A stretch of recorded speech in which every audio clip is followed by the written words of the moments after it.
revenir sur la question du nationalisme ukrainien. Vous avez expliqué que c'est un nationalisme qui a été vraiment fabriqué un peu de l'étranger, mais pourtant il y a bien un sentiment, un terreau sur lequel travailler. Ça peut pas être complètement artificiel. Quel est ce terreau selon vous et comment c'était possible? Pourquoi est-ce que les Ukrainiens, la nationaliste ukrainienne détestent les Russes, par exemple? Par exemple, mais ça Une peut des pas raisons... les peuples sans État, ça existe aussi. Oui, Enfin, oui, oui. comme, Non, je pense qu'il y a une raison qui a je dirais, cristallisé le problème de relation entre les nationalistes ukrainiens et la Russie, c'est l'héritage soviétique. Voilà. C'est-à-dire que, de la même manière qu'on nous expliquait dans le conflit yougoslave, que les Serbes étaient en fait des Serbes bolcheviques et que c'était de leur faute s'il y avait eu le communisme en Yougoslavie, tout en oubliant que Tito était croate, que son entourage était slovène, monténégrin, et qu'en fait il y avait très peu de Serbes. Il y avait un Serbe influent autour de Tito, qui s'appelait Rankovic, qui était son ministre de l'Intérieur, et qui était épuré en 64. Et les autres, ils s'appelaient Kardelj, ils s'appelaient Djilas, bon, qui après lui est devenu dissident. Donc Tito avant tout était croate, il a tout fait pour rabaisser le poids de la Serbie. Et le problème, c'est qu'il s'est passé la même chose en URSS et que les nationalistes ukrainiens semblent l'ignorer. Ceux qui sont venus à bout de l'URSS, ce sont les Russes, ce ne sont pas les nationalistes ukrainiens. Et pour ça, il faut comprendre qu'il y a eu deux périodes dans l'histoire de l'URSS. La première période, c'est la période bolchevique, où les Russes ne sont quasiment pas représentés au sein du comité central. C'est pas un secret de savoir que les bolcheviks à l'époque sont dominés par un clan géorgien et un clan juif. Donc c'est eux qui sont aux commandes. Et à cette époque, on peut dire que, en gros, à partir du moment où Wrangel quitte la Crimée jusqu'à, bon, ça c'est moi qui l'estime, au début de la Grande Guerre patriotique, et Stalingrad notamment, le pouvoir est entre les mains de cette clique internationaliste qui déteste la Russie et dont la seule préoccupation est que la Russie ne puisse pas renaître.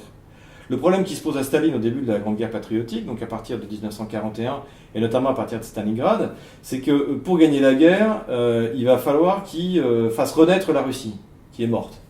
Et donc pour ça, il rouvre les églises, il rappelle les popes des camps de concentration, ceux qui ne sont pas encore morts, il autorise la liberté de culte, il s'adresse à ses concitoyens non plus en tant que camarades, mais brat et siestra, frères et sœurs. Donc là, on est vraiment dans le retour de la tradition impériale. On remet au goût du jour les héros des généraux qui sont battus contre Napoléon. Donc en fait, Staline n'a d'autre choix que de lancer une russification de l'URSS pour l'emporter. Et ça va marcher. Et à tel point qu'il se rend compte que ces commissaires politiques, donc qui sont les héritiers des bolcheviks des années 20 et 30, Staline se rend compte qu'ils sont contre-productifs. Et ça, c'est évoqué dans le Stalingrad de Bévor, c'est qu'à un moment, en fait, Staline se rend compte que le double commandement des unités, à la fois par les commissaires politiques et les militaires, est une catastrophe. Et donc il écarte les commissaires politiques et il donne la place aux militaires, qui sont, pour la plupart, les grands généraux, sont des Russes. Ou des gens d'origine, pas de l'intelligentsia qui est devenu commissaire politique ou membre du parti bolchevique, mais issus de milieux modestes comme Konev, comme Zhukov, ou même des héritiers de grandes familles, impériales, comme Shapochnikov ou Vassilievski, je crois. À vérifier. Donc à ce moment-là, Staline n'a d'autre choix que de russiser l'URSS et pour l'emporter. Or, il se rend compte qu'il a ouvert en fait ce qui est pour lui la boîte de Pandore en 1945. Et là, je recommande la lecture de la biographie de Zhukov de Jean Lopez. Il va essayer de refermer le couvercle sur la russité. Parce qu'il comprend que les Russes, en rouvrant les églises, en ramenant les popes, en leur donnant un minimum de liberté de culte, ça met en danger le projet bolchevique. Et donc, il écarte Zhukov, qui incarne la victoire, et qui incarne le russe d'origine populaire, général, triomphant, brillant, etc. Il écarte Zhukov, il ne paye plus les pensions des vétérans, il ne distribue plus de médailles, et il faut attendre donc la mort de Staline et le 20e congrès, et l'arrivée de Zhukov comme ministre de la Défense, pour que tout ça soit restauré. Et qu'on commence vraiment à commémorer cette grande victoire sur l'Allemagne nazie. Et en fait, donc ce processus de russification progressive de l'URSS va se prolonger. Et évidemment, la pire des périodes de l'URSS, c'est pas l'après-guerre. C'est vraiment cette période des années 20 et 30. Et petit à petit, le Parti communiste et l'URSS vont se russifier. Et l'aboutissement de cette russification, c'est la fin de l'URSS. Et il faut voir encore une chose, c'est que ce sont les Russes qui ont fait chuter l'URSS. Ce sont les Russes qui ont refusé le putsch d'août 91, qui sont descendus dans la rue. Quelques-uns sont morts. En plus, il n'y avait plus vraiment de volonté dont soi-disant putschistes ils voulaient juste remettre de l'ordre dans l'anarchie que Gorbatchev avait semée. Et donc, en fait, il n'y a pas eu, heureusement, il n'y a pas eu d'effusion de sang, il n'y a pas eu un cycle révolutionnaire de nouveau. Il y a eu tout simplement les Russes qui se sont soulevés et qui ont empêché de revenir en arrière. Et c'est eux qui ont liquidé l'URSS. Et il faut comprendre que cette fin pacifique de l'URSS, tous les peuples qui faisaient partie de l'URSS la doivent aux Russes.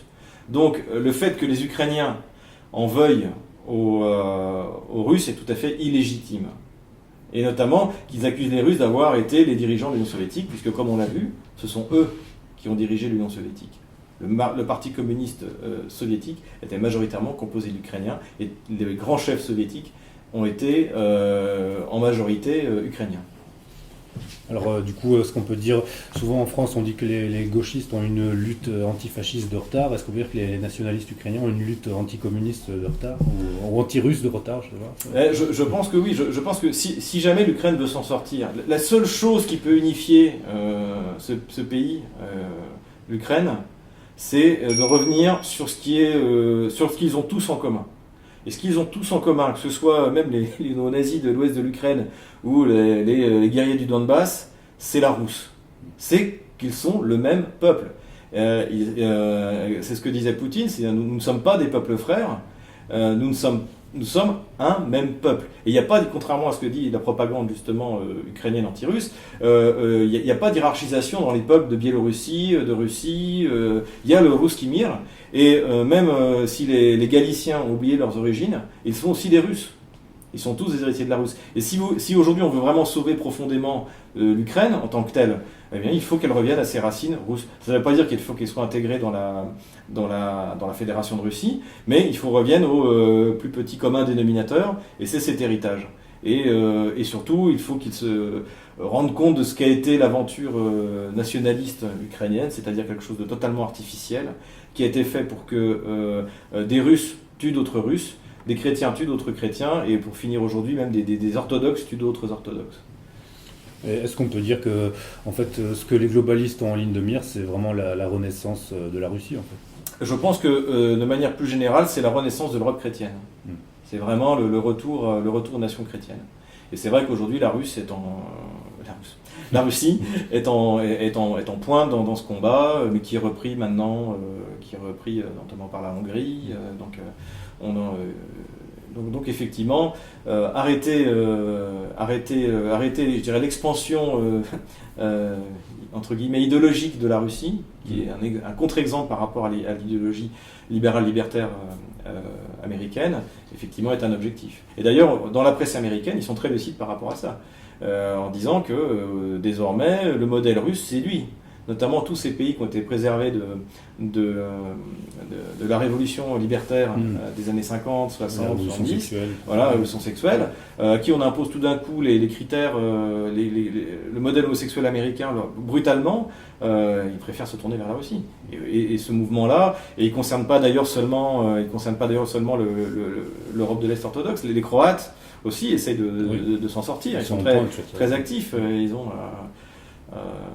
en train de trouver leur place justement dans cette Europe qui a envie de sortir, du modèle qu'on lui impose. Parfait. Merci Monsieur Moreau et à bientôt. Merci.